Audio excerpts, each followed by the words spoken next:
هنعمل في فيديو النهاردة سينابون أوفر من المحلات والصوص التحفة اللي هيحلي السينابون أكتر وأكتر. تابعوا معايا الطريقة ويا رب تعجبكم، ومفيش أهش من عجينتها ولا أطرى منها. وزي ما انتوا شايفين طراوة وهشاشة العجينة والصوص التحفة اللي فيها، وريحة القرفة كانت مودية في حتة تاني. هنحتاج في وصفتنا النهاردة نص كيلو دقيق، عليهم معلقة خميرة كبيرة، عليهم معلقة سكر كبيرة، معلقة صغيرة بيكنج باودر، ورشة ملح بسيطة. هنقلبهم في بعض. بعد كده هنضيف بيضتين بدرجة حرارة المطبخ، عليهم كيس فانيليا، عليهم معلقة صغيرة خل، ونقلبهم. هنضيفوا المية والمية تكون دافية حاجة بسيطة. هنضيفوا المية شوية بشوية، هتعجنيها بإيدك لمدة 10 دقايق لغاية ما تحسيها بتلزق حاجة بسيطة. بعد كده هتضيفي مكعب زبدة بدرجة حرارة المطبخ، دي هتظبط العجينة معاكي.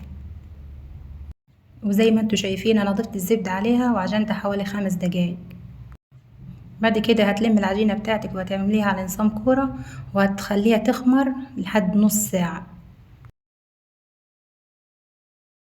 مقادير الصوص: كوباية سكر، كوباية لبن بودرة، 5 مثلثات جبنة، نص كوباية كريم شانتيه، وقطعة زبدة، كوباية ونص مية مغلية، وكيس من الفانيليا.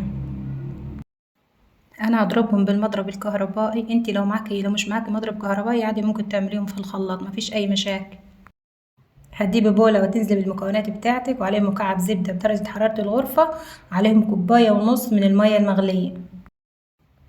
بعد كده هتضربيهم بالمضرب الكهربائي بتاعك لمدة 10 دقايق، هتشغليه على سرعة متوسطة.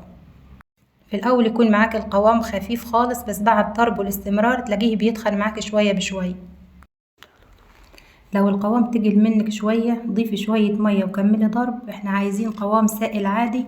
بعد كده حطيه في الفريزر ساعة، هتطلعيه بعد ساعة وتضربيه بالمضرب من 5 إلى 8 دقايق لغاية ما يتقل معاكي ويبقى لونه أبيض وحلو كده.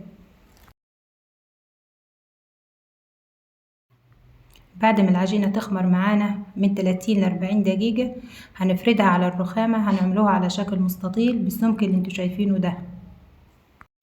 هندهن العجينة بمكعبين من الزبدة بتكون بدرجة حرارة الغرفة.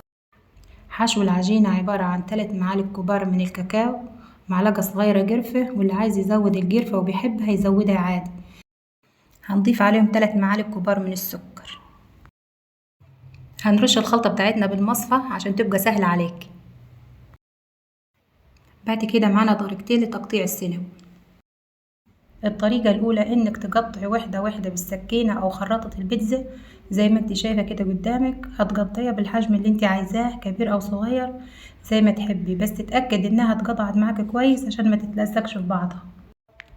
الخطوة التانية في الطريقة الأولى إنك ترولي العجينة واحدة واحدة بالطريقة دي، وتحاولي ما تخليش بينها فراغات فيها زي ما انت شايفة بالظبط كده، وتحاولي تتحكم في العجينة.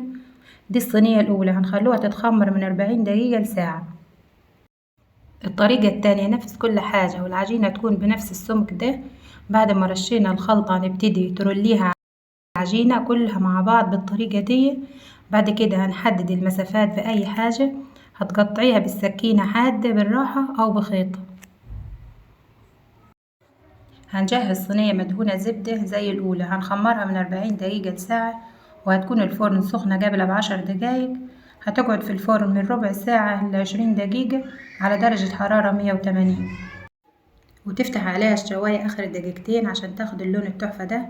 نطلعها تهدى شوية حوالي 5 دقايق، هتغطيها بأي حاجة، وبعد كده ننزل عليها بنص الصوص الأبيض. بعد ربع ساعة ننزل بباقي الصوص، وبالهنا والشفا. ولو عايزة تزينيها بصوص شوكولاتة أو صوص كراميل زينيها براحتك. لو وصلت معايا لنهاية الفيديو وعجبك الفيديو ما تنسيش تشتركي بالقناة وتفعلي زر الجرس عشان يوصلك كل جديد. والسلام ختام.